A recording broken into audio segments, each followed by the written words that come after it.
Morning, everyone. Good morning. Happy Tuesday to you.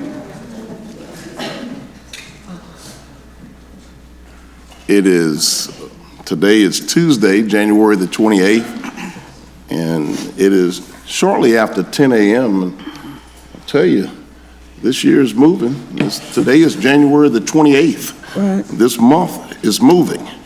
We're rocking and rolling and moving right along. Commissioners, we're calling our meeting to order this morning, and we like to start out with our very good friend, none other than our local pastor, Pastor K. Francis Smith from Excel Church over on Flat Shoals Road. They do a lot of wonderful things throughout the community, all during the year. Pastor, if you would come up at this time and lead us in invocation, followed by the Pledge of Allegiance. Good morning, Mr. Chairman. Morning. Let's bow our heads. Father, we thank you for this wonderful day. Thank you for the privilege and the opportunity to serve you through serving your wonderful people. And I pray today that you continue to keep this county safe, that you would help us to be great stewards. Lord, that we would remember that you are sovereign, that every thought, that every idea, that everything that is implemented would be for the good of the people of this county today, that it would be for your glory. And I pray that you would help us to discern, give us wisdom, continue to bless us, continue to help us to enjoy these days as they are moving so fast. God, we can't count them, and tomorrow's promised to no man. So today we thank you for the privilege and the honor to make decisions, to grapple with, wrestle with the ideas and the implementation of your will. May it all be for your will, your glory, and the good of the people. In Jesus' name, amen. Amen.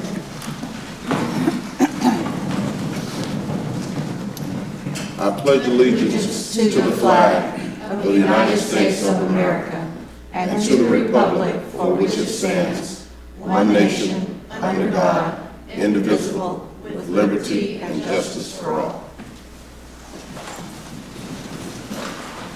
Thank you, Pastor Smith. Can I make a little comment? I just wanted to comment that Pastor Smith's church is right next door to my church, and he has a young man that stands out every Sunday morning and waves at everybody that comes by. And it doesn't matter whether they turn into his church or if they turn into my church right next to it. And I love that man. He looks at me, he recognizes me, he smiles at me. And when he was out for a few weeks, I really noticed it and missed him. So thank you, Pastor Smith. So we want to say thank you to Pastor Smith and to your church. The Excel Church has done some phenomenal work in Rockdale County, and you actually have become a partner with our local government, and we certainly do appreciate you and the members of Excel and all of the work that you do. I'm often saying that no one gets anything done by themselves, and certainly government cannot take care of all of the people in Rockdale County. We have well over 300 churches in this community. You all have heard me say that so many times. Being the second smallest county in the state of Georgia, and there are over 300 churches. Let me break it down for you. Every mile and 3/4 of a mile, guess what's there? A church. So just about on every corner, there's a church or three. We have one street, there's 6 churches on one street here in Rockdale County. So we certainly do appreciate our local clergy, all of our faith-based entities that help serve and support and take care of the community. And Excel Church, under the leadership of Pastor K. Francis Smith, is just one of those churches who are leading the way here in Rockdale County to service our people, our residents, and to partner up with local government. There was a long argument long before Oz Nesbitt became a commissioner that you should keep church and state separate. I really beg to differ, because if we're going to take care of the people, it takes a combined and unified effort of both the government as well as the community, and that includes our local churches and our local clergy here in the community. We appreciate all of our churches and faith-based entities, we certainly appreciate Pastor Smith and Excel. So I want to say thank you again, and let's give them a round of applause for the fantastic work they're doing. Moving right along this morning, Commissioners, we have a presentation this morning, and I'm going to slow it down just a moment to talk about this being such a major initiative of Commissioner Williams. This entire board was highly interested in making sure that Rockdale County had a strategic plan moving forward, and we were just not going to operate shooting off the hip year after year after year. But we needed a really comprehensive and strategic plan in terms of where this community is going for the good, the greater good of the total community. Commissioner Williams championed this cause, and she got with my office as well as the Chief of Staff and have put together a very polished package that represents all of the residents in Rockdale County.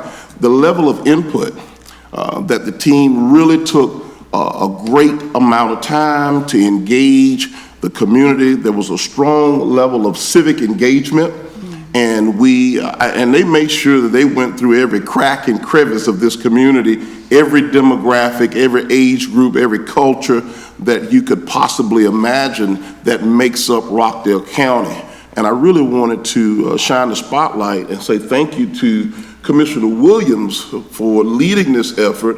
It's certainly something that we all embrace, but she took charge and she led this effort, and it has come to full circle and fruition here. I'm really interested in seeing this presentation. I'm going to call Mr. Bill Stark up at this time, and Chief Corey Hambrick, who has worked along with Mr. Stark to make sure that this presentation and that this strategic plan depicts the sentiments of our citizens. Thank you, Mr. Chairman. First of all, we want to take this opportunity to say thank you to your office. As you've already articulated, this challenge came to us probably the latter part of 2017. 2018, the commissioner met with both myself and Director Rutledge so that we can get the details of what the vision was. We then met with your office as well as Commissioner Washington, and there was full-fledged support. With that being said, I'm pleased to announce today that that report is officially complete. However, we look to receive your formal adoption by the end or the conclusion of this meeting after this particular presentation. Mr. Stark worked intimately with our staff to make sure that transparency obviously was declared throughout the uttermost parts of our community.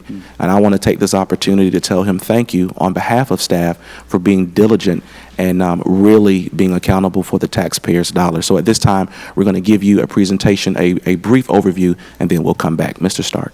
Thank you. Thank you, Mr. Hambrick. Good morning, Commissioner. Good morning. And my name is Bill Stark, and I'm president of Intercom Group. And I am pleased today just to provide an overview of what's been accomplished and kind of where we are, and a little bit about going forward even. So really nice to be with you. All right, let's see. Oh, there we go. I think I showed this slide several months ago. Great quote. If you fail to plan, you're planning to fail. And so we need a plan. Right. And we need to be specific and decide where we're going. Make it fun. And so that's the road we've been walking down for the last several months. Our organization works with a lot of local governments in the state of Georgia and outside of Georgia. We've written strategic plans and done a number of other things to help local governments execute and develop plans. And it's been a great delight to work with you and your team to bring this to fruition today. But all of that experience has really helped us, I think, provide a really a level of service and support that makes your plan really exemplary. So we're looking forward to unveiling it today. You know, the thing that I think about when I think about what's been accomplished over these last several months, there is very much a focus in this county. And, you know, we can't do 100 things, but we can do 3 or 4 things. Mm-hmm. So we need focus, and the strategic plan provides focus. This is a very detailed plan. It's not just, it gets down into the weeds pretty good in terms of what we're going to do in the county. It's a very organized, very thoughtful, organized plan. I would say in all of my years of working in local government, this is probably the most comprehensive plan I've ever been a part of in terms of community engagement and time with staff. Very comprehensive and inclusive. I think that's important, that this plan included a lot of elements of the community. And Mr. Hambrick was instrumental really in helping us make this happen. So I want to say a special thank you to him. But you all provided resources. You gave us kind of a good foundation to run on, a strategic planning team, facilities, promoting the events, and access to people and staff. And that really helped us get the process going. So I just want to tell you thank you for that. In a nutshell, speaking of focus, there are really 5 areas that this plan centers on. In local governments, there are probably 15 potential areas that you could focus on, but the community, the staff, and elected officials all decided together that these were the 5 that needed the most focus. So this was a collective effort. These are not my ideas or your ideas necessarily. It's a collective input from the community. Infrastructure and transportation, economic development, quality of life, education and workforce development, and social investment. I mentioned inclusive process. This process included 5 town hall meetings, 1 for clergy actually, which was awesome. A lot of time spent with staff leadership, you all, elected officials, and the survey that was conducted by a big number of people in the community, a wide range of people. Here's what we've observed. If I had to wrap this up, we see from a sort of third-party perspective, we see a shift happening, a forward momentum sort of occurring here. Not that there wasn't forward momentum before, but more juice, more gas on the pedal. We believe through what we've observed with the community and you all that there is definitely a shift occurring, more of a shift occurring toward we just can't have status quo. It's just not healthy. It's not going to work out financially or good for the people to be status quo. We have seen trust built in this process. It's not perfect. We're not perfect. We're humans. So we have some more work to do, but I have personally seen bridges of trust built that weren't there before. And that's a good thing. So the community's got trust with the local government, but I see more of that transpiring through this process. As I mentioned earlier, a really sharp focus on what's important. And my encouragement is just to have continued clear and frequent communication on all these vital issues. So I'm encouraged by this. The process was a multi-month process. At the end of the day, if we can keep the momentum moving, keep the focus on the future, continue to build trust, continue to focus on a few things, you all are going to be doing some great things, and you already are, but I just see more of it coming. So thank you very much for letting us be a part of it, and we appreciate that, and I appreciate Mr. Hambrick working with you and your help along the way. So thank you. Thank you so much. Mr. Chairman and Commissioners, if you would come down to the dais for the presentation at this time. Okay. The podium, that is. On the top is fine.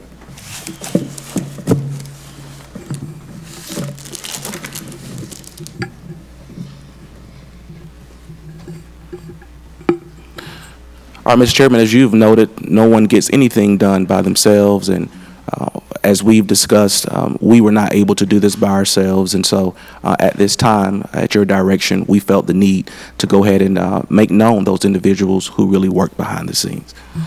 Yes, sir, Chief, you're so right. And I want to bring a spirit of celebration because when I think about the number of employees from the various different departments throughout county government that came together to really create this task force, it was just eye-opening about all of the hidden talent that we have tucked in to various departments. What we ended up seeing that a lot of folks who are never out on the front line, who's not on the center stage, who are oftentimes behind the scenes getting things done, they came together to put this project together. And again, these are folks you don't hear from a lot, you don't see them out on the front line, but they really worked with this team to make sure that this strategic plan went forward and was carried throughout all of Rockdale County. This morning, I'm excited, along with the commissioners, to recognize these folks.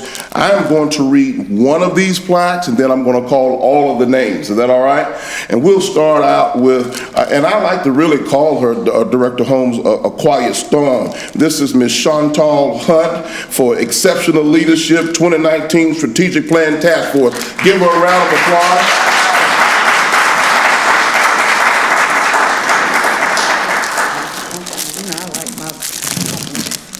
Mr. Curtis Briscoe, Deputy Director over in the Tax Assessor's Office. Ms. Tiffany Shepard.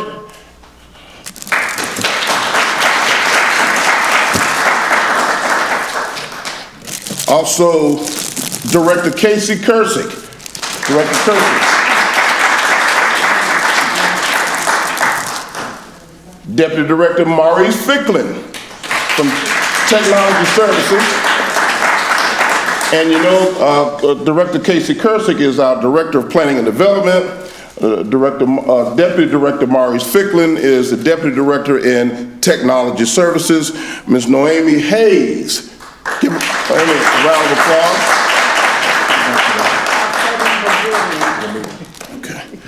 All right, this one is another very quiet storm who's been here. We've watched this young lady grow in so many ways. She's not able to come out and accept this award. She's in a meeting right now, Miss Janetta Owens from Public Relations.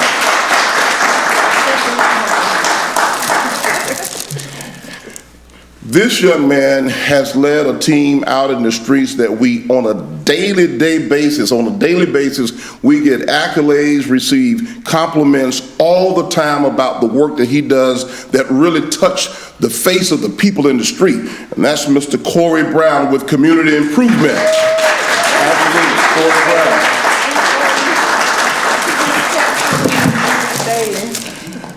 Deputy Director Andrew Hammer. Andrew Hammer, as you know, is in charge. He's the Deputy Director of Facility Maintenance for Rockdale County, all of our buildings and facilities. Deputy Director Hammer is responsible for making sure that those projects, those facilities are up to par. You may recall when the incident happened just next door across the street at the courthouse, when the roof collapsed. I got word that Deputy Director Hammer was up on top of the roof, making sure that he inspects what we expect. And we want to give him another round of applause for the work he does. Also, very quickly, I want to just say this before I call Chief Hambrick up. All of these fine folks work in different parts of Rockdale County, different areas of our organization.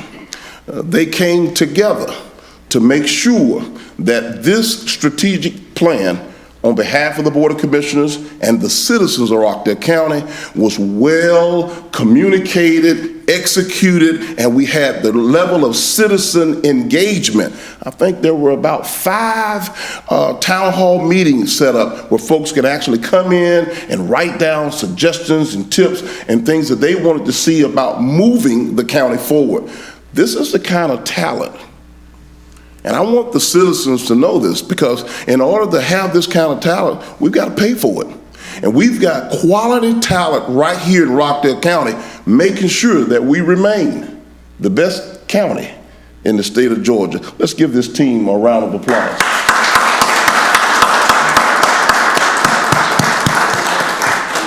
Chief Hambrick, who led this effort, working out of the Board of Commissioners office and working side by side with Mr. Stark.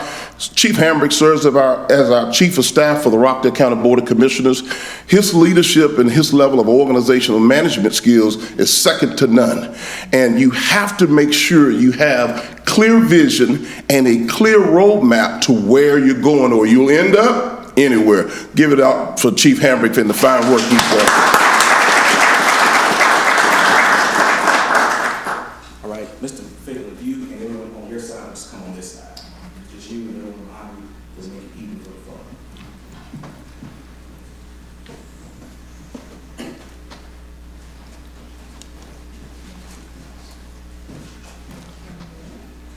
Get to act as if I'm on the board.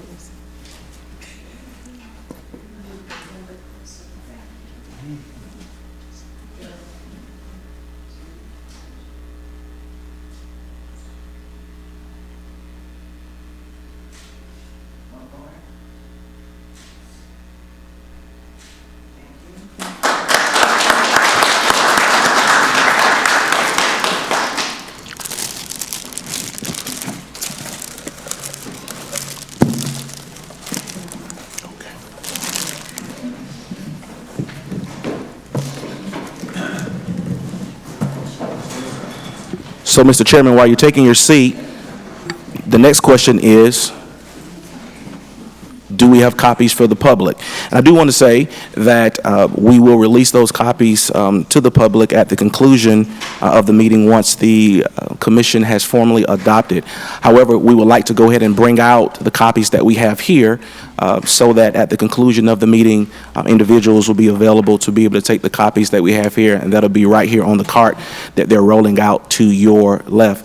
Copies will also be made available here at the administration building downstairs at Ms. Kim's desk at the customer service. So once people come in to pay their water bills or just pay a visit to the actual campus, they'll be able to get copies there, as well as at the Rockdale County Library. Copies will be available at the Rockdale County Libraries, and at the conclusion of this meeting, a copy will also be made digitally available to the community online. Very good. Yes. Thank you so much for that, Chief. That certainly was going to be my next question about how can folks get a hold of a copy, and that sounds really well that following proper protocol after the board does what it needs to do legally, and then we'll extend those copies to the general public. But I just want to pause just for another second, Commissioners, because I don't want to glaze over what has happened here. For the first time, we have a real strategic plan for Rockdale County. Absolutely. And as we move throughout the community and people ask, what's next? What's on the horizon? What's going on? What have we done? This gives a very direct and informative roadmap so folks can see firsthand where we've been, where we are, and where we're going. But putting more focus on where we are and where we're going, based upon not what the commissioners had to say, but what the community desired and what the people in the community wanted to see in their county. And I think you're going to be very enlightened to hear what your neighbors and your peers, your church members, the folks at the barbershop, the folks going in and out of the big retail outlets, what they had to say about what they wanted to see in Rockdale County. And this really served as a clean, strategic direction for us.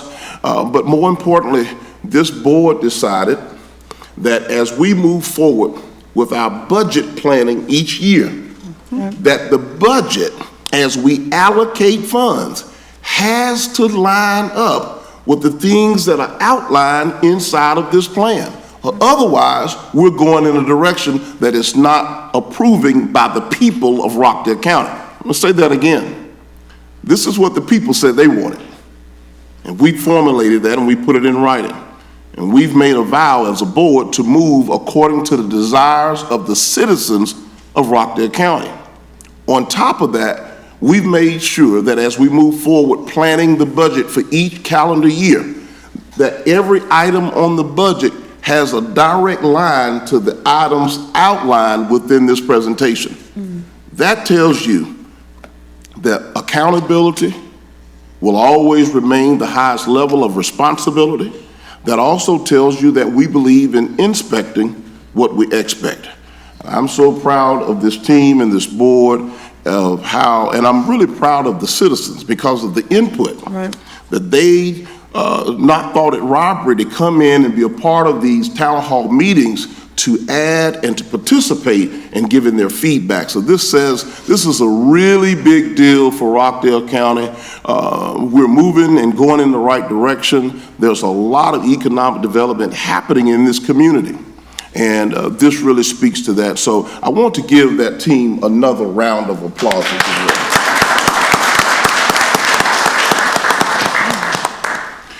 Okay, at this time, I want to, let's see here. On approval of the agenda. Right, Director Rutledge, I think in the spirit of where we are right now, if I would be able to take some executive privilege here, I want to go ahead and add in another presentation, okay? Right, Commissioners, before we go into the agenda, I'm going to ask Director Sanders to prepare and come up. We've got some other things that we've been working on in the community, and I really want, it's important to me that the community know that we've been listening, once again, we've been listening to the people of Rockdale County. So I'm going to ask that Director Sanders would, as Director Yeverton is preparing to support her with setting up the presentation. We've been hearing so many different parts of the community. People have different views and opinions about some of the things that we need to be doing.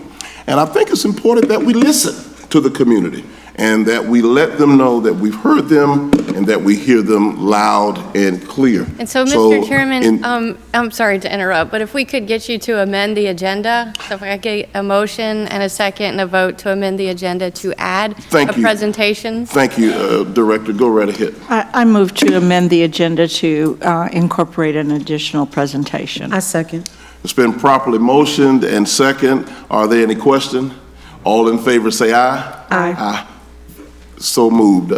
Motion is carried. Director Sanders, are you ready? I am ready. All right. Very good. The mouse.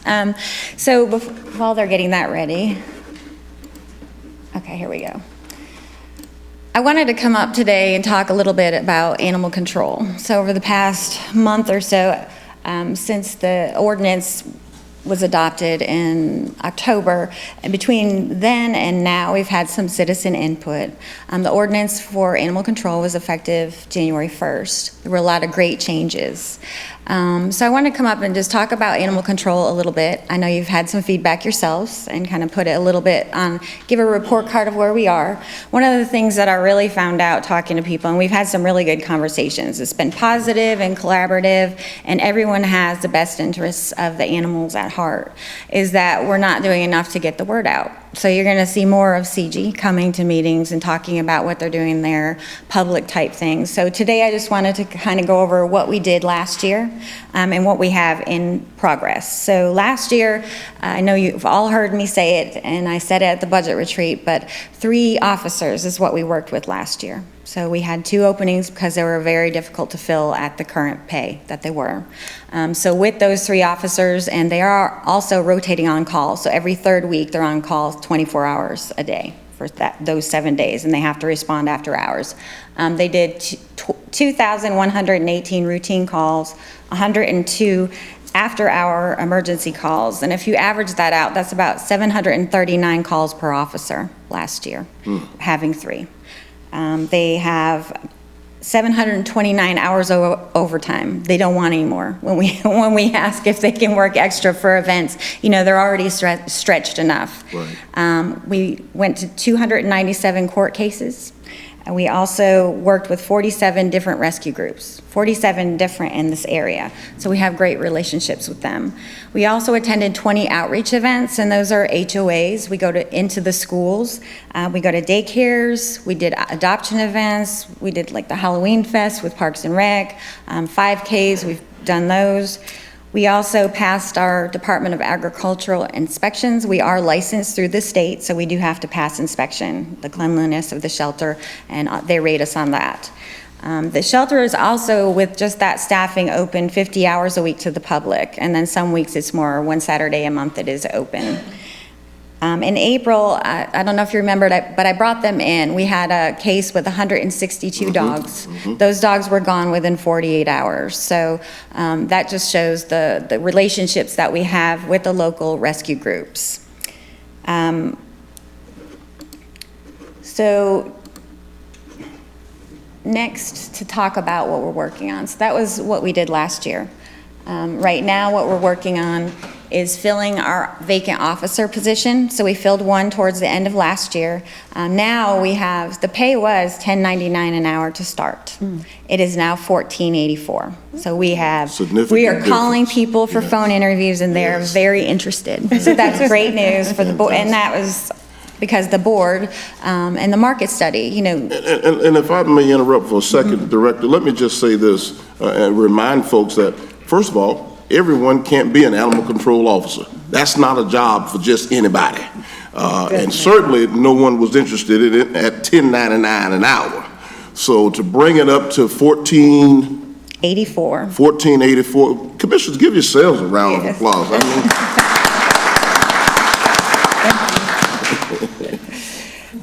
so that we are working on that right now. They're actually doing phone interviews.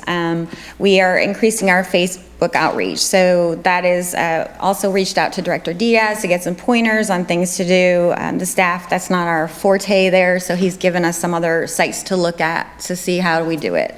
We also, yesterday, we are officially using Quicket.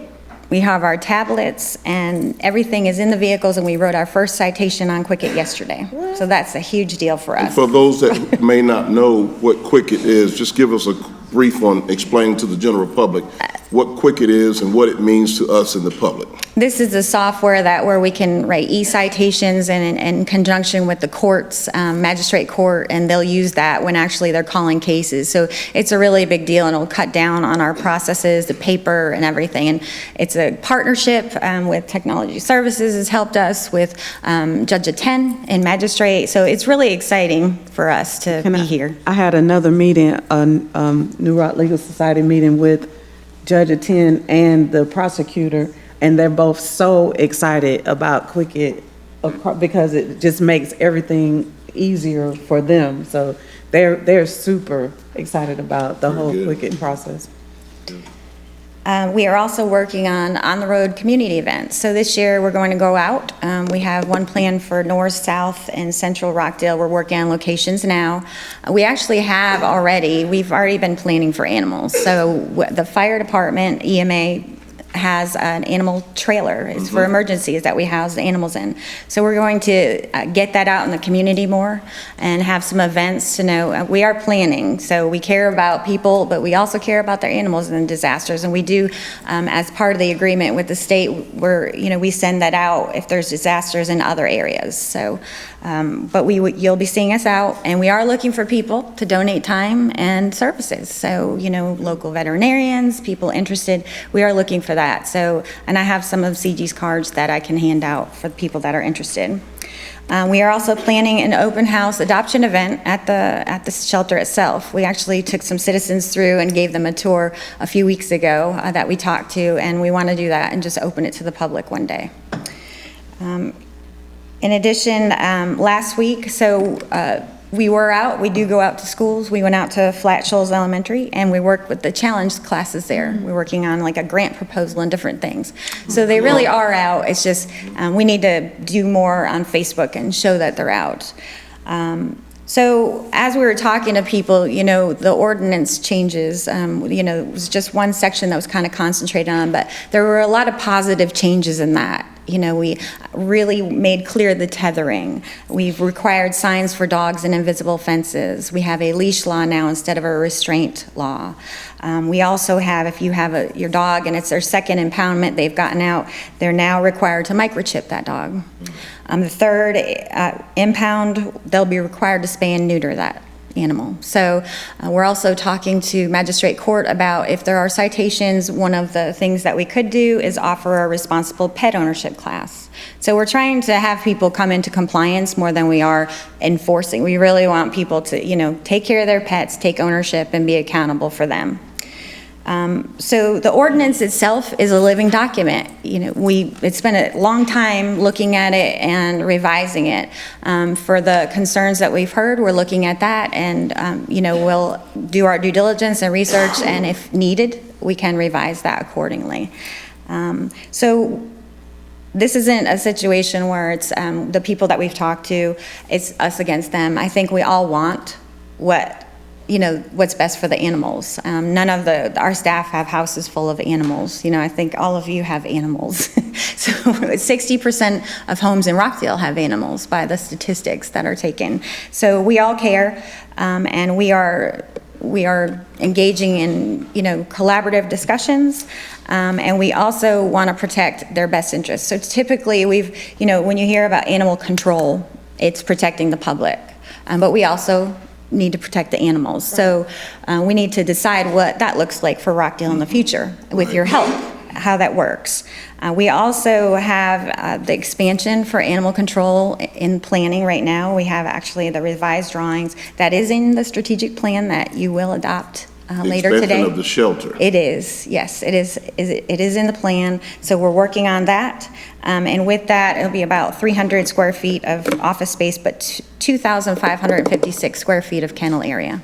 So almost double what we have. Right. So this is going to be a huge deal. We've been working on it, and we expect to send that out to bid this year. So really, when you're looking at what we're doing and the citizen input that we have, it's really the perfect opportunity right now. With the expansion, we know that we're going to need additional personnel. We know we need to look at the entire operation. We need to look at our procedures. We need everything, animal control, animal services, we're going to look at, because while we're planning the expansion, it's a perfect time. You know, what do we need to see for staffing? And right now, we're in January. I have time, CG and I have time to look at it, talk to citizens, get your input, and decide what needs to be in our 2021 budget request.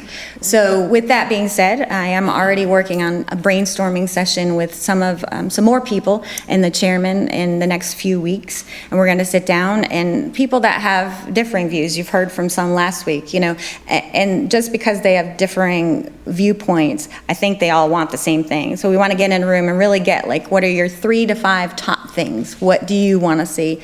And, you know, what do we agree on? What do we not agree on? And where can we kind of meet? So we have a lot going on. We just ask for patience. We are planning, you know, before this even happened, one of our 2020 goals was to look at everything with the expansion. I already had a meeting on the chairman's calendar with CG to look at what he would present looking into the future. And that was planned back in, you know, September, to look at it in February and really determine. And I'll be talking to all of you. So if you have any questions, I'll be glad to answer them. But I think, and anyone that's listening and wants to help with any of our outreach events, the number is 770-278-8403. Commissioners, any questions for Director Sanders regarding the Spotlight Initiative? Well, I really appreciate your efforts in reaching out to the community and to the public, and especially to those who have expressed concerns. And you know, your manner is very professional and optimistic, and that's very much appreciated. Thank you. Thank you. Commissioner Washington? Thank you. Well, I just want to say thank you to Director Sanders, but also to our animal control manager, C.J. Baker, who's done a fantastic job. And you heard in the beginning of Director Sanders' presentation, last year we only worked with 3 animal control officers. You also heard the number of cases that they had to appear in court. She also talked about the fact that 60% of our residents are pet owners here in Rockdale County. The focus is on compliance more than it is on enforcement. We want to work with the community. And really, I have to give credit to so many different, she talked about the different groups with different perspectives or different views or opinions.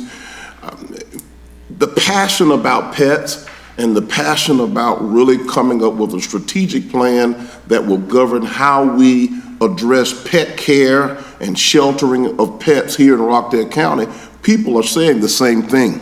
And I think it's important that we're taking ownership. This is evident that we're taking ownership of being more aware, more civic engagement in the area of animal control, and really explaining the difference between the Humane Society and an animal control shelter. And there's definitely two differences altogether. But bringing all of these folks together and an opportunity to really sit down and let's talk. And we believe that when we come together collectively and collaborate with different ideas, that we can come up with a desired outcome. So hats off to C.G. Baker, our animal control manager, and Director Sanders for this engagement, but really want to thank the citizens again, commissioners, for coming forward, collectively coming forward, and in an organized way, I must say, in a very organized way, even over at the Coffee with the Chairman on Friday, we had a few of the people who are interested in pet care and the responsibility of pets. They showed up to make sure they got my personal attention about why this is very important. We talked over a cup of coffee, and now we're organizing a strategic meeting so we can sit down in a very civilized way and have a real adult conversation about how can we best take care of the pets in Rockdale County. And I'm just a little curious this morning. This is a little unusual, but I'm just going to ask, not to just stand up, but by show of hand, how many employees and commissioners are pet owners? How many of you all are, whoa, yes, pet owners, okay, all right. I just wanted to point that out because we care about pets, and it's important that the citizens know that we are intimately a part of this initiative. Thank you so much.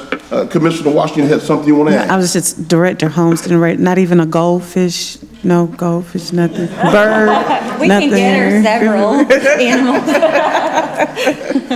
Thank you. Thank you so much. Thank you. All right. And thank you, Director Rutledge, for keeping me on track and focused, to the commissioners for making the motion. At this time, we'll move forward with the approval of the agenda. I move to approve the agenda as amended. I second that motion. It's been properly motioned and second. Are there any questions? All in favor say aye. Aye. Motion carries. Approval of the minutes from December 10th, 2019, as well as our January the 21st meeting of 2020. I move to approve the minutes as presented. I second that motion. It's been properly motioned and second. Are there any questions? All in favor say aye. Aye. Aye. Motion carries. There is no unfinished business on the books. We're moving right on now, Director Rutledge, to the consent agenda. I move to approve the items on the consent agenda as published and as listed. I second that motion. It has been properly motioned and second. Are there any questions? All in favor say aye. Aye. Aye. Motion carries. Now we're down to the regular agenda, and I think Director Kursick, you're up. Good morning, Commissioners. Good morning. If you recall, we have quite a list of zoning items, so I'll just begin to move right through them. All of these items we are requesting for first read, which means that we will begin advertisements and place them on the agenda for the February Planning Commission meeting. So your first one is item 2020-25, which is an ordinance pursuant to the provisions of section 238-4 of the Code of Rockdale County. And this is a request to amend the comprehensive plan so as to redesignate property located at 2816 Southeast Salem Road in Conyers, Georgia, from the mixed-use development category to the medium-density residential category, and this is a future land use amendment. If you recall, this is the odd parcel that is a single-family home, but really has been permitted for the past years as a business location. So I move to approve the first read and refer it to the Planning Commission. I second that It's motion. been properly motioned and second. Are there any questions? All in favor say aye. Aye. Motion carries.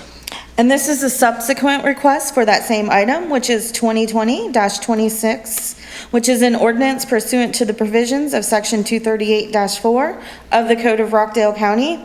And this request is to rezone property located at 2816 Southeast Salem Road in Conyers, Georgia, from the Neighborhood Commercial Zoning District to the R1, which is the Single Family Residential Zoning District.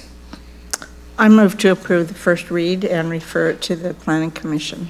I second that It's motion. been properly motioned and second. Are there any questions? All in favor say aye. Aye. Motion carries. The next item is 2020-27, which is an ordinance pursuant to the provisions of Section 238-4 of the Code of Rockdale County. And this is a request to amend the comprehensive plan for Rockdale County so as to redesignate property located at 2021 and 0 Southeast Old Covington Highway in Conyers, Georgia, from the limited industrial category to the high-density residential category. If you recall, this is actually a request for future townhouses to be built. Okay. I move to approve the first reading and refer this ordinance to the Planning Commission. I second that motion. It's been properly motioned and second. Are there any questions? All in favor say aye. Aye. Motion carries. And this is the subsequent rezoning request on that same item, which is item 2020-28, which is an ordinance pursuant to the provisions of Section 238-4 of the Code of Rockdale County. And this request is to rezone property located at 2021 and 0 Southeast Old Covington Highway in Conyers, Georgia, from the M1, which is the Limited Industrial Zoning District, to the RM, which is the Residential Multifamily Zoning District. Okay. I move to approve the first reading and refer this ordinance to the Planning Commission. I second the motion. Been properly motioned and second. Are there any questions? All in favor say aye. Aye. Motion carries. Perfect. And the next item is 2020-29, which is an ordinance pursuant to the provisions of Section 238-4 of the Code of Rockdale County. And this is a request to amend the comprehensive plan for Rockdale County to redesignate property located at 0 Southeast Weatherstone Circle in Conyers, Georgia, from the limited industrial category to the high-density residential category. If you recall, this request again is also for future townhomes. I move to approve the first read and to refer the ordinance to the Planning Commission. I second that motion. It's been properly motioned and second. Are there any questions? All in favor say aye. Aye. Motion carries. And the subsequent zoning request is item 2020-30, which is an ordinance pursuant to the provisions of Section 238-4 of the Code of Rockdale County. As to, this is a request to rezone property located at 0 Southwest Weatherstone Circle in Conyers, Georgia, from the C1, which is the local commercial zoning district, to the RM, which is the residential multifamily zoning district. I move to approve the first read and refer the ordinance to the Planning Commission. I second. It's been properly motioned and second. Are there any questions? All in favor say aye. Aye. Motion carries. Perfect. And item 2020-31 is an ordinance pursuant to the provisions of Section 238-4 of the Code of Rockdale County, Georgia. And this is a request to amend the comprehensive plan so as to redesignate property located at 1101 Southwest Johnson Road in Conyers, Georgia, from the high-density residential category to the commercial category within the comprehensive plan. If you recall, this is a joint application of these next ones, and that future site would hold townhouses, a commercial component, and currently being proposed for a hotel component. I move to approve the first read and to refer it to the Planning Commission. I second. Been properly motioned and second. Are there any questions? All in favor say aye. Aye. Motion carries. And the next item, which is 2020-32, which is an ordinance pursuant to the provisions of Section 238-4 of the Code of Rockdale County. And this is a request to rezone the property located at 1101 Southwest Johnson Road in Conyers, Georgia, from the R1, which is the single-family residential zoning district, to the C2, which is the general commercial zoning district. This is that front portion that would be future commercial use. I move to approve the first reading and refer this ordinance to the Planning Commission. I second the motion. It's been properly motioned and second. Are there any questions? All in favor say aye. Aye. Motion carries. And then the next one, which is 2020-33, this is an ordinance pursuant to the provisions of Section 238-4 of the Code of Rockdale County. And this request is to rezone property located at 0 Southwest Johnson Road in Conyers, Georgia, from the C2, which is the general commercial zoning district, to the RM, which is the residential multifamily. So this is actually the townhouse component of that development. I move to approve the first read and to refer the ordinance to the Planning Commission. I second. It's been properly motioned and second. Are there any questions? All in favor say aye. Aye. Motion carries. Perfect. And the only item that doesn't need a comprehensive plan amendment is going to be item 2020-34. And this is an ordinance pursuant to the provisions of Section 238-4 of the Code of Rockdale County. And this is a request to rezone property located at 2420 Old Covington Highway and 2432 Old Covington Highway in Conyers, Georgia, from the R1, which is our single-family residential zoning district, to the M1, which is the limited industrial zoning district. And if you recall, this is for a warehousing facility. Okay. I move to approve the first reading. This is 34? Or 30? That is. I move to approve the first reading and refer this ordinance to the Planning Commission. I second the motion. It's been properly motioned and second. Are there any questions? All in favor say aye. Aye. Motion carries. Perfect. Thank you for those zoning items. Shall I do this one too? All right, let's just keep it moving. So, item 2020-59 is an ordinance to amend the Code of Rockdale County, Georgia, to allow for Sunday sales of alcohol for consumption on the premise of a licensed location, beginning at 11 a.m. on Sundays. And this is also to authorize a referendum, to authorize the county to conduct the election, to provide for the adoption and effective date, and to provide for any other lawful purposes. If you recall, we do have the Sunday brunch bill, as most people know it, or SB 17. So in accordance with that, in order for us to modify our hours on Sundays, we would have to hold the referendum, so this item would do that. Well, I'm certainly pleased to see this, Commissioners, on the agenda this morning. Last year, we had about a handful of local establishments contact our office regarding this. This does impact economic development. Absolutely. And as it's been passed throughout the whole state of Georgia, it's been left up to the counties to move forward. Well, we lose out because if folks can't have that mimosa at 11:30 on a Sunday morning, they're going to go over to the next county and spend that money there. And it's not just the mimosa that they're drinking and buying. They're spending on family meal or after church. Some folks go to early service on Sunday. And I know I just said church and mimosa, but y'all, you do know we are in the South. And folks do leave church and they will go have a mimosa. So I'm just gonna keep it real and tell it like it is. You can bow your head, but I'm gonna tell you the truth. I'm glad to see this on the agenda this morning because there's a lot of folks that want to see this move forward. I know you're laughing because you too want that mimosa. So we will all be sitting at the restaurant together. So excited. If the truth could be told in Rockdale County, I'm gonna try to tell it. I move to approve the first reading, waive the second reading, and to adopt the ordinance as presented. I second that motion. It has been properly motioned and second. Are there any questions? All in favor say aye. Aye. All opposed? Motion carries. All right. Thank you. All right, thank you. All right, Mr. Chairman, the next item is a reappointment to the Board of Assessors for Mr. Curtis Briscoe for a 6-year term. I move to approve the appointment as presented. I second that motion. Been properly motioned and second. Are there any questions?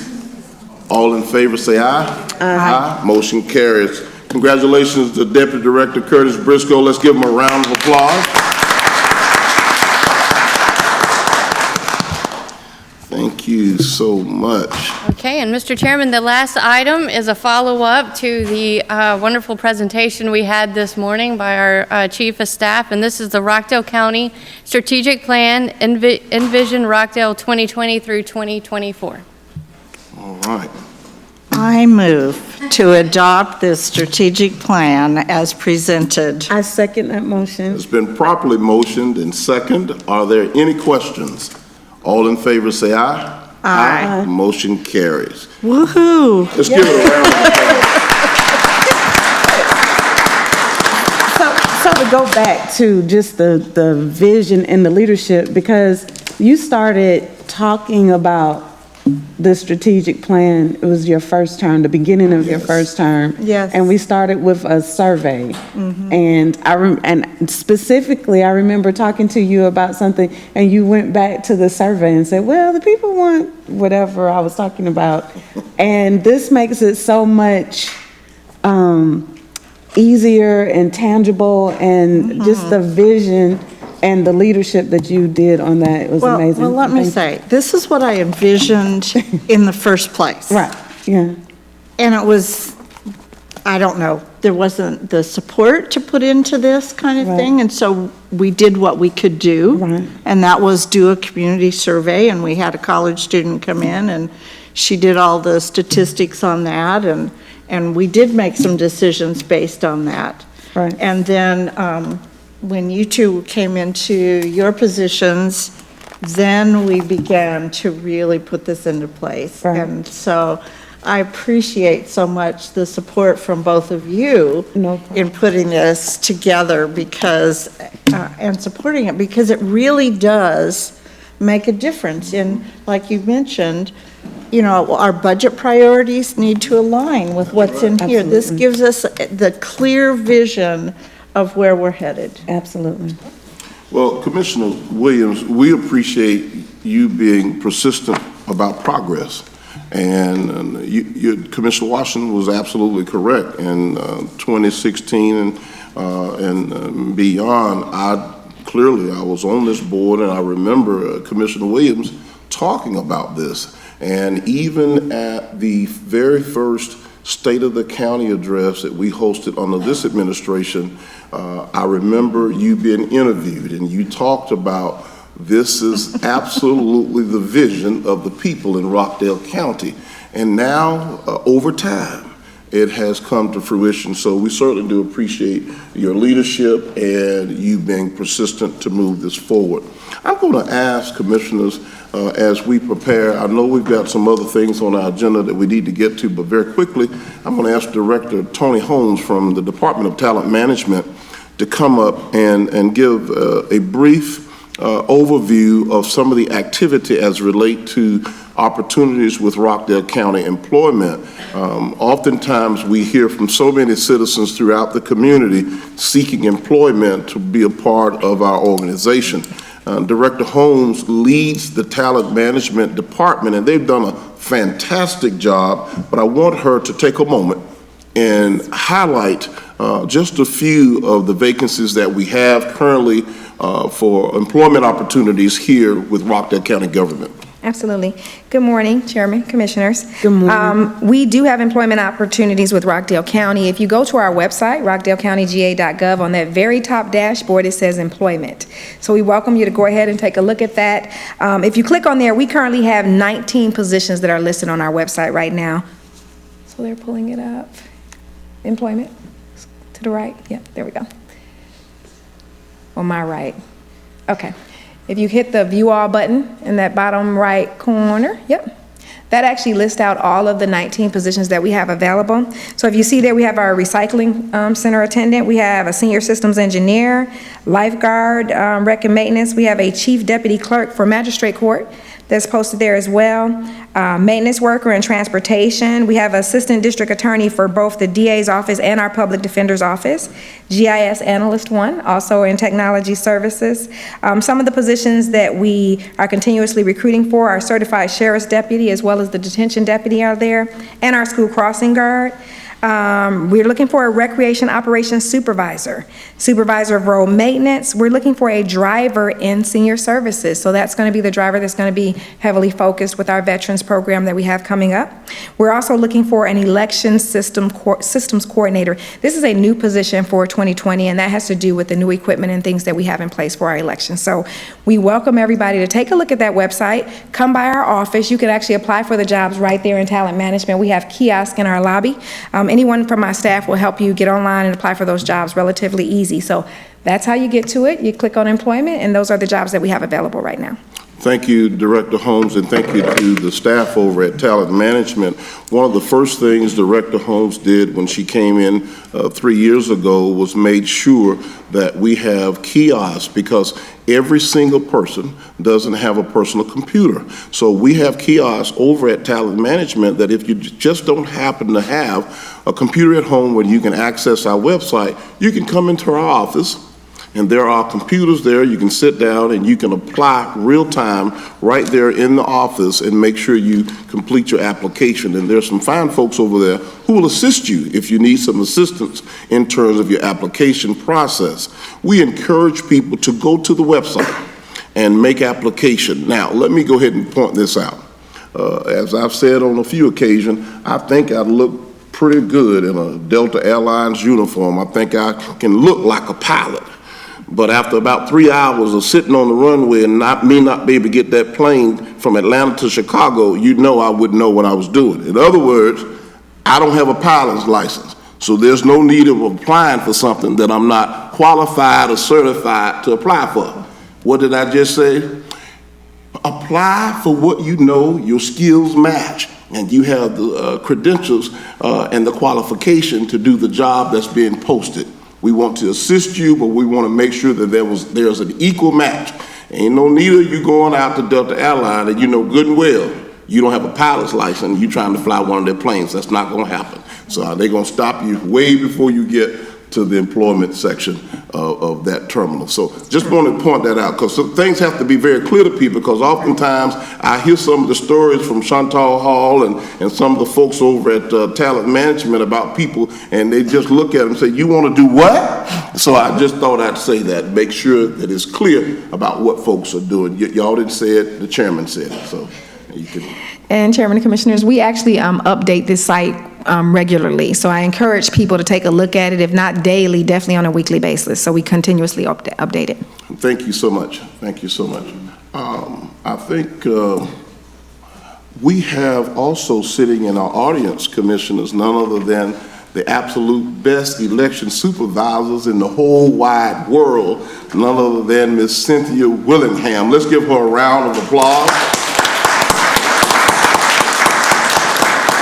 Commissioners, at the start of this meeting, Ms. Willingham came up and shared with me that we're going to have a very optimistic and promising, a very focused election season. We're making sure that folks know that our election headquarters have moved across the street. There's plenty of signage out there. We have some new election sites throughout the county where folks can participate during early vote. I want to ask Ms. Willingham, come on up and give us just a snippet of what the people can expect this time around going into our election cycle. Good morning, and thank you, Mr. Chairman. Good morning. Yes, we're at a new location. This will be the first year that we vote at the new location, which is 1261 Commercial Drive. We're right there at Copy Central at the light. You make the left into our complex. Also, for the first time in Rockdale County, we have 3 new early voting locations. Fantastic. Because we're at a new office. So I tell people we have 3 new early voting locations. We have one that is at our office, 1261 Commercial Drive. Also, we will have one on the south end that will be located at 2900 Salem Road, and is right at the corner of Salem Road and Fairview. So we'll have a location there. That's Chief Cornerstone Church. And I need to back up because that's our new Fieldstone voting precinct. We also will have a location, and I'm going to refer to my paperwork here. Conyers Church of Christ is going to be our south early voting location, which is at the corner of Old Salem Road and Flat Shoals Road. So if you're familiar with that area, the church sits right there to your left. Also on the north end of the county, so that individuals won't have to travel so far down to our office for voting. For the first time, we will have an early voting office at St. Simon's Episcopal Church, and that's located at 1522 Highway 138 Northeast. We will start early voting on March 2nd. That's in-person early voting, and we will be there. We're prepared. We're expected to get our new voting equipment on February 4th. We have started demonstrating this system around the county, but once we receive all of the equipment, you all would see us in other areas of the county also.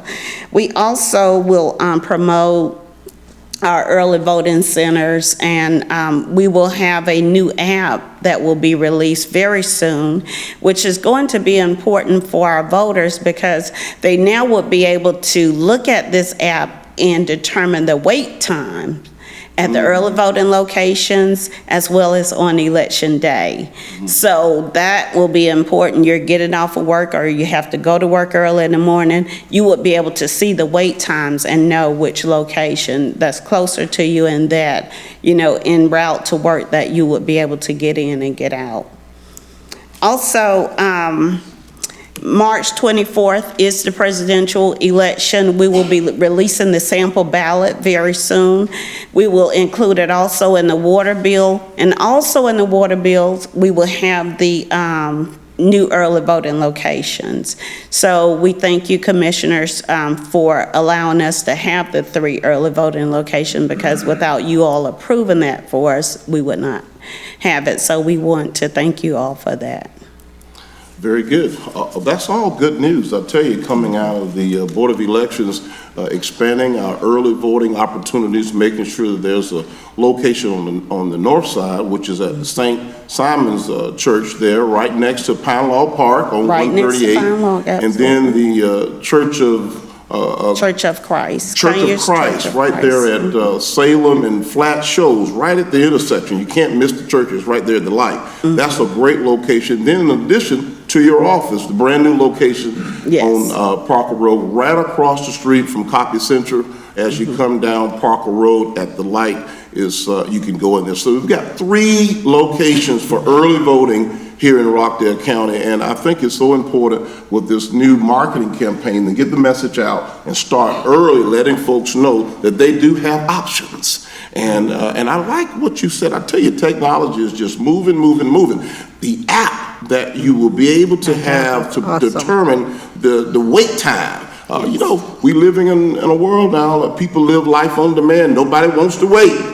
So you'll be able to tap on that app and determine what how the process is going at one of the locations that you're interested in. So, and we'll be bringing our election supervisor, Ms. Willingham, back again as we continue to move forward through our election cycle, so she can repeat this and give updates in terms of how things go. We really appreciate the work that you and your team does representing Rockdale County and making sure things are the way they're supposed to be. And we certainly do appreciate it. And we support you 100%. And I want to say Thank you to the Citizen Board that supports our Board of Election. We have representatives throughout Rockdale County who make sure, again, that we are operating above board here in Rockdale County, and they work side by side with Ms. Willingham to make sure that everything is done accurately and that Rockdale doesn't become one of those communities who are on the news as it relates to elections and the election process. I've seen Ms. Willingham and her team work way into the night, and to make sure that things have been verified, certified, and under lock and key, and that things are being done right, and that everyone in Rockdale County has a fair and equal opportunity to cast their ballot. That's so important. Thank you so much. Let's give her a round of applause. Thank you, Mr. Chairman, and if I could just say one last thing for anyone needing to verify if you're registered to vote or if you want to register online. A lot of people don't like putting the voter registration application in the mail. You can download the Georgia Secretary of State app, which is GASOS. You can find out if you're registered to vote. You can get a sample ballot. You can get a precinct card. You can find out if your ballot has been counted. So this app is a very important app that you can use. You can find your early voting location. You can find your assigned precinct. So we encourage our voters to download the app, GASOS. Very good. We're predicting a very drama-free voting process here in Rockdale County. Thank you so much, Ms. Willingham, for all of the work that you're doing, you and your team over on Parker Road. We're excited about the days ahead. Next up, I think Director Roll, it's just time for public comment. Yes, Mr. Chairman. Has everyone turned in their public comment card? And I'll read if there's any more. Okay. Okay. Thank you. As a reminder, public comment is limited to 3 minutes per speaker. Comments relative to any issues that are currently going through the public hearing process, matters that are in active litigation, political campaigning, or partisan politics will not be heard in this meeting. Speakers are to address the chairman, not each other or the audience, and are expected to conduct themselves in an appropriate manner. The use of abusive or profane language shall not be allowed. No debate or argument between speakers and/or members of the audience shall be permitted. Thank you, Director Rutledge. First up, one of our most exciting residents, Mr. George Kellicek. Come on up, Mr. Kellicek. Exciting, thank you very much. Yes, sir. Good morning, Chairman. Good morning. Commissioners, citizens of Rockdale County. Robert F. Kennedy quoted, "The way you get a democracy to thrive is to inform the public." Mr. Chairman, you and I went to a special option sales tax meeting last night, SPLOST meeting, and I'll just hold this up for the citizens. There was, we're looking at $77.2 million that's involved, that is going into this SPLOST area. And I'm very concerned, there was only 9 citizens there, excluding the 16 that were sitting around the table that are on subcommittees. I would challenge this administration and the Public Relations Department to look at strategies of different ways that we could inform the public to attend these subcommittees meetings and also the full SPLOST meeting that we had last evening. And I would also encourage maybe to get an intern where we could do filming like we do the BOC meeting, so we could inform citizens of how their SPLOST money is being spent. And also, right now on the information that is open to the public, there's some misinformation, specifically on the Transportation Department. It says that we're supposed to meet at the Rockdale County Government Annex Building. We haven't met there for 2 years. So I ask you to champion this and see what you could do for us, for the citizens, to get that message out. Thank you, Mr. Kellicek, and we certainly will look into whatever typo or oversight in that publication, and we will certainly take into consideration all of what you shared. I appreciate you being present on last night, as you are with so many of our community meetings, and you're absolutely correct.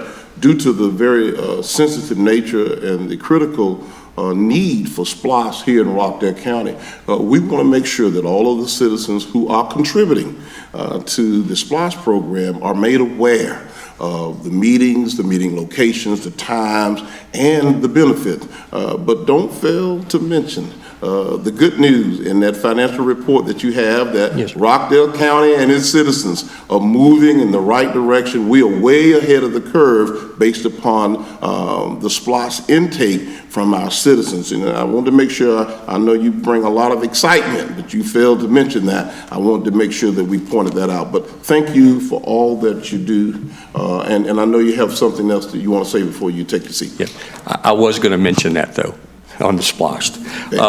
Secondly, you stated you want this to be the best county in the state of Georgia. No, I say that it is. It is the best county in the state of Georgia. Okay. All right. I want to make sure you hear good. Right. Mr. Stark just stated that clear communication, trust in local government is moving forward. I would still like your comment. We've discussed this, and I brought this to the board's attention several times. The information on ordinance 2018-2-6 regarding county vehicles. Again, we can save the county $1 million if we can convert some of our Ford F-150s to subcompact SUVs to efficiently have these county employees do their jobs. I know you've championed where we do have local dealerships that can now bid versus the state bid, which is fine. But again, I ask you to champion that. I would like your comments, please. Well, let me just say this. The local dealerships, we encourage them to participate in the state bidding process, not versus that. It's not one against the other. They have to be a part of the state register, and then they can compete just like any other dealership throughout the state who's a part of the lineup. However, we want to make sure that our local dealerships participate in that as well. You've done a fantastic job. You've come in several times. You made mention of us saving money regarding that. And let me just tell you, we have people dedicated to looking at how we can be efficient day in and day out. And our fleet services manager, in that of Ms. Stacy Sutton, does a fantastic job. In fact, she is compiling based upon a lot of your inquiry. So if you would do like they did in the 70s, please stand by. We'll get back with you and let you know what's in the best interest of Rockdale County so that we can continue to be the best stewards of the taxpayers' dollars. George, we hear you, and we hear you loud and clear. Thank you so much, and thank you for all that you do on behalf of the citizens of Rockdale County. Next up is Miss Betty Maddox. Come on up, Miss Maddox. Miss Betty Maddox Battle. Come on up, Miss Maddox.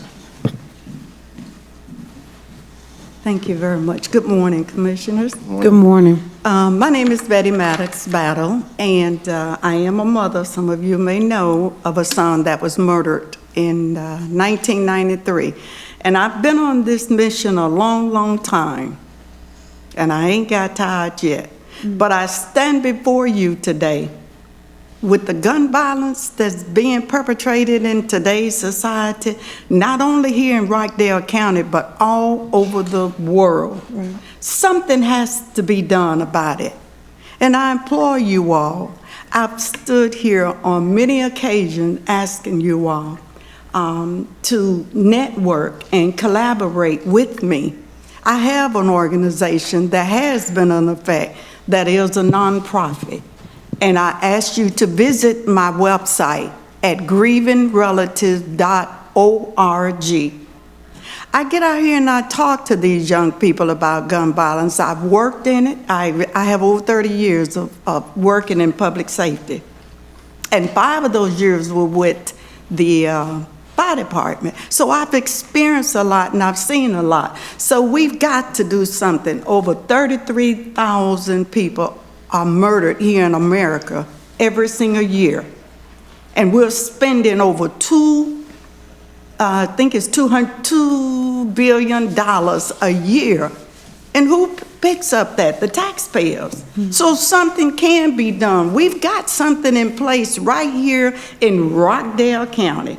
I've asked to meet with the district attorney. I have yet to meet with her. I have a serious problem with that. This has to be done, and it has to be done now. We either pay now or we pay later. And what is happening now could happen to either one of you, God forbid. But when you bury a child, that's one of the most worst nightmare a parent can experience. Real quick, we've got a church on every other corner, and I've asked the churches to network with me. These young people are not going to the churches, so therefore we who call ourselves Christians, Muslims, Catholic, whatever our religion choice is, we got to go to them. And we've got to minister to them that we do care. You can tell them all day long that I care, but until you show them that you care, you're just blowing a lot of unnecessary hot air. But I applaud you all today for doing what you do for the citizens of Rockdale County. And I ask you, I plead with you, we need something to be done, and we need it to be done now. So I ask you to visit my website. Can I respond? Yep, Chair, please. Go right ahead. Thank you, Ms. Maddox. I have been working with the district attorney. We're working on a comprehensive, innovative program for Rockdale County, and we're in the stages where we are putting together partnerships. You are on the list of partnerships that we're in the strategic planning stage now, but you are definitely on one of the list of organizations that we want to partner with. We just are putting all the pieces together, but please believe that you are one of the pieces that are going to be in that puzzle. So hold tight. We hear you. I've heard you since I've sat in this seat. Every time I talk to the district attorney about this initiative, I tell her that I want you to be a part of this initiative. Just give me a couple more weeks and you'll be getting a phone call. It might be from me, it might be from her, it might be from the other person who's helping us with this initiative. Yes, but we hear you, I've heard you, and we are trying to address the initiative, and you will be a part of our solution. I appreciate your help. Thank you very much for listening. Thank you, Ms. Maddox, and thank you for all that you do on behalf of the families and the citizens of Rockdale County. Thank you so much. Moving forward at this time, Commissioners, it is now time for board comments. I'm going to start with Commissioner Washington. Okay. First, good morning. You all know, well, y'all might not know, I have been a Laker fan since we moved to Georgia in 1976. Norm Nixon started with the Lakers in like 1977. He went to Southwest Macon High School, so he was like the biggest thing in the area. So of course, a lot of us are Lakers fans. So I feel like with the loss of Kobe Bryant, I've lost a family member. Like I'm so devastated. So my hearts and my prayers go out to him, his family, and all the rest of us in Laker Nation that is really, really feeling this loss. Unimaginable, but what a legacy he left. My second comment is about the Millstead community meeting that we had last week. Thanks again, Casey, for your leadership. I thought it was tremendously well attended. The comments, just meeting a lot of the residents there. I met one lady she's 87 years old, and she has been living in that community for 87 years. And then there's another, I met a couple of young people who just moved to the community, and the beauty was they wanted the same things. Like they wanted to keep the community quaint. They wanted to have a place where they have street lights, and it's a warm and inviting community. Both of them see the 87-year-old said that she wants us to do something with the river, and she wants a establishment, a restaurant and establishment in the area, and so did the younger people. So it was just a good community event full of hope and promise, and I just really enjoyed that community meeting. And once again, it was very well attended. One man said that he made it a mission to go door to door to let people know of the meeting, just so that, because they are concerned about the community. So I really appreciated that. In that vein, we're having a Sigmund Road Corridor, a community meeting this Thursday at JB Carr. Start time? 5 to 8. Hopefully. It'll be open house, so it'll be very interactive. Right. So, and that was the good thing about the Millstead. It was, I think I was the only person who had to say something. Everybody else was interactive. People were talking to in the different stages or different stations. Thank you. And it was just a good meeting. The final thing, we do have the magistrate judge, Judge Finya Attend, is holding our 6th annual law camp with New Rock Legal Society. That will be February 17th. You must register. It does sell out. Not sell out. It does. We do have to limit the amount of participants, and every year there's a waiting list. So we're asking that you go to Eventbrite and register for the law camp. I'm very, like I said, this is it's either 5th or 6th year that we've done it. We've grown so much, but I think that we have participants that are gone on through the law camp, and now they're in their junior, senior years of college. So now they're coming back ready to apply for law school or ready to go into that legal career, and that's very exciting just to see the fruits of your labor.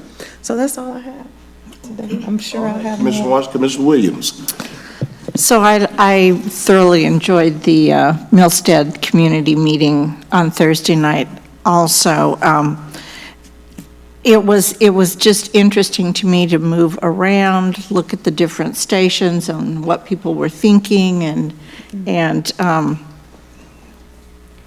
I spoke to someone who had been there a long time, but I also spoke to a young couple who had only been there a year and a half or 2, and had some children and were wanting to raise their family there, and they had input also. So I think this is an exciting time for our Millstead Village community. Exactly.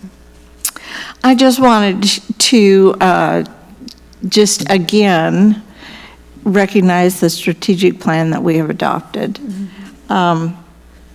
When we were forming that strategic plan, and after Mr. Stark had held those town hall meetings, he commented at that time that there have been very few strategic plans that have included a social investment component.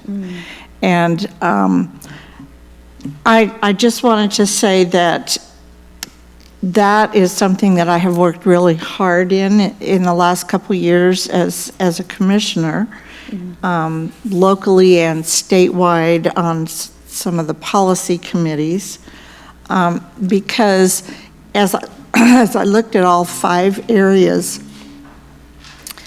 social investment falls into every one of those areas: infrastructure and transportation, economic development, workforce development. It's involved in all of those, and if we want to be really a successful community, we have to provide opportunities for those who need it. So now I'm going to ask Sean to project a photo that I received this morning. This is a group of Rockdale residents who are down at the Capitol this morning. It is Recovery Day at the Capitol, and with our program manager, she organized this group. She arranged with the fire department to have a van to transport these people down to the Capitol. you can't really read what those say, but that one of them talks about strength and hope and recovery. There you go. Rockdale Stepping Up Initiative, Rockdale Accountability Courts. Just the whole idea that we are empowering and validating people's journeys. Absolutely. And that these are people who we are supporting them in a way that they have not been supported before. They've been supported, but this is a more holistic way that a layer that we have added to their support and in their recovery. The momentum and the chatter is very exciting about what's going on with our Stepping Up initiative. And so I wanted to share that because to me that is just indicative of the social investment component that we have put into our strategic plan, and the fact that these are people who are really learning that they have a voice and that they can be heard and listened to, and that brings people into workforce development and education and economic development. It moves them into those areas that strengthens our community. So thank you so much for that program manager position that we funded this year. And I wanted to share that with you. Yeah. So that was just this morning. Right. Sounds like she's really off and running. She's hit the ground running. We're so appreciative to have someone who will embrace the program and move forward very quickly as we're monitoring our time. Because I heard Mr. George Kellercheck loud and very clearly. I want to ask Director Sanders, come on up.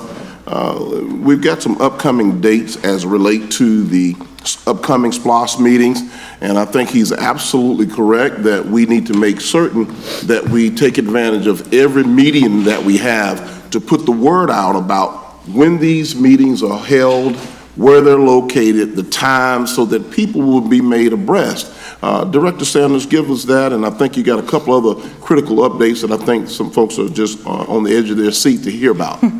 Okay, the upcoming SPLOS meetings they're on Mondays at 6:15, and they're at JP Carr. Generally, occasionally they change the location, but that will be posted. Monday, April 27th, at 6:15, July 27th, also a Monday, and then Monday, October 26th. And they are at 6:15, and anyone that wants to get on the list to be on the distribution list directly for the SPLOS meetings can email me, and also the Director Rutledge sends it out to the public at large on her list. Director Sanders, if you would just take a moment and give us those dates one more time. Okay. Somebody's going to write them down as you're talking, so work with us a little bit there and repeat them for me, please. They are Monday, April 27th, Monday, July 27th, and Monday, October 26th. And those are the full SPLOS committee meetings. The actual individual subcommittee meetings are on different dates, and those will be announced by the subcommittee chairs. But these are the full SPLOS committee, and it's generally at JP Carr. At what time? 6:15, the meeting starts very promptly. They start. Very good. Yes, Very yes. good. Thank you so much. You're welcome. I also have some updates on some SPLOS projects so that you know what's going on. We did not stop working over the holidays. Pine Log tennis courts they're under renovation. We're getting ready. We want to set a ribbon cutting as soon as the playground and the tennis courts are done together. Can I say that I have heard from the members of the tennis community, and they are so excited, and they say thank you. So yes, thank you so much. We'll be getting on your calendar, all of you. Next, we have the Johnson Park Gym and Pool expansion. That is about 15% complete, and we expect to open that in late fall, winter of this year. That is also SPLOS funded. The next one we have that is not SPOS funded, but we have some more construction going on. Magistrate and probate building, that is underway, about 30% complete. They're putting in sheetrock this week. We still have a lot to do. We need to put in the elevator for ADA, so we expect to transition those departments over in the fall to their new location, but they're working. If you go by, you'll see them working over there. We also have the RWR customer service facility. That's out to bid. The bid for the renovation will come back in February, and then we'll schedule after that with the construction.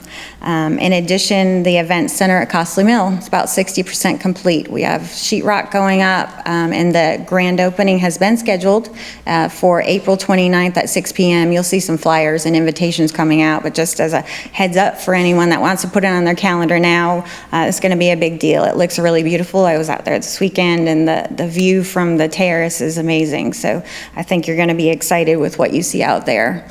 So very exciting, a lot going on. A lot going on. Yes. Yeah, now you gave us updates on the Clay building, the new RWR. First of all, let me say this, because we just sometimes just say the Clay building and think people know what we're talking about. Well, the Clay building is here in Old Town Conyers, right there on Main Street. It's going to be the new location for the magistrate court and probate court. And that project is well underway, okay? So I wanted to make sure I pointed out, because oftentimes those of us in government just say the Clay building and think the whole world knows what we're talking about. You also made mention of the RWR Customer Service Center. The Rockdale Water Resources Customer Service Center, the old BB&T Bank located at 940 Main Street here in the heart of Old Town Conyers, is being converted into a fantastic customer service bill pay convenience service center. That's a mouthful, but we've got an open house coming up pretty soon, commissioners, so that folks can see just how convenient it's going to be.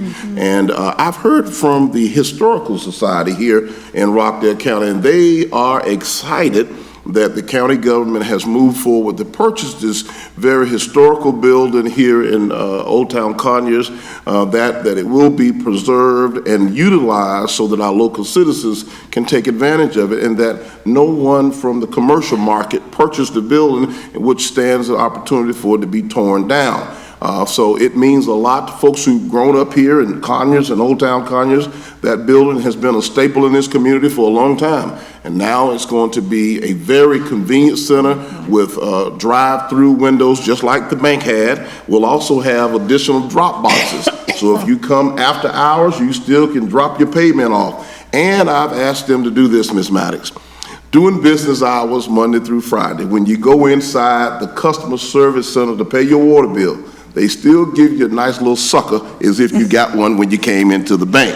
Y'all do remember that. So that tradition will continue. We know that some people want to hold on to tradition, so we're going to give you a nice little sucker when you come there and pay your bill. You can pick whichever color you want. We'll have an array of colors. And remember, I was one of those kids that was in the car at the drive-thru, and we made sure that the teller saw that there were some kids in the car, and she saw how many kids was in the car so that we can get one of them suckers. So when you come through with your kids or your grandkids, the teller will send you a sucker through the drive-through window, holding on to those traditions and keeping this building alive in Old Town, Rockdale County. I wanted to say that. Then you went on to talk about the expansion out at Johnson Park, expanding that park out there. Adding a gym and also expanding the pool area to have meeting rooms and things in there for the swim teams. So this was the expansion of Johnson Park and the, with the pool, that was SPOS funded? Yes. Yes. Correct, because I've heard Yes. some conversation about the board spending money, but that was planned in the SPOS project. That was planned in the SPOS, and actually the additional gym was planned when the building was first built, but they ran out of money. Yeah, that was So, what the people yes, wanted. Yes. That's what the people wanted. That's Yes, right. They're yes. giving the people what they want. And then you went on to talk about The event center. The event center out at, if you haven't Costley been to Costley Mill, you are really doing yourself a disservice. And now the new event center is going to be beautiful, overlooking that wonderful waterway, being able to hold how many on the inside? 200. And 200 on the inside and additional 100 on the terrace. an additional 100 on the terrace overlooking the water out at Costly Mill. These are some exciting projects happening in Rockdale County. I'm telling you folks, you got to get off the front porch, you got to get out in the community and see what we're doing, and we're doing it on your behalf. So thank you, Director Sanders. You want one other point to make? Yes, I just wanted to tell you that I would be remiss if I didn't mention the fees. You approved them today in the consent agenda. Yes. The fees have been reduced, so now they're official, so people need to start making the reservations for the event center.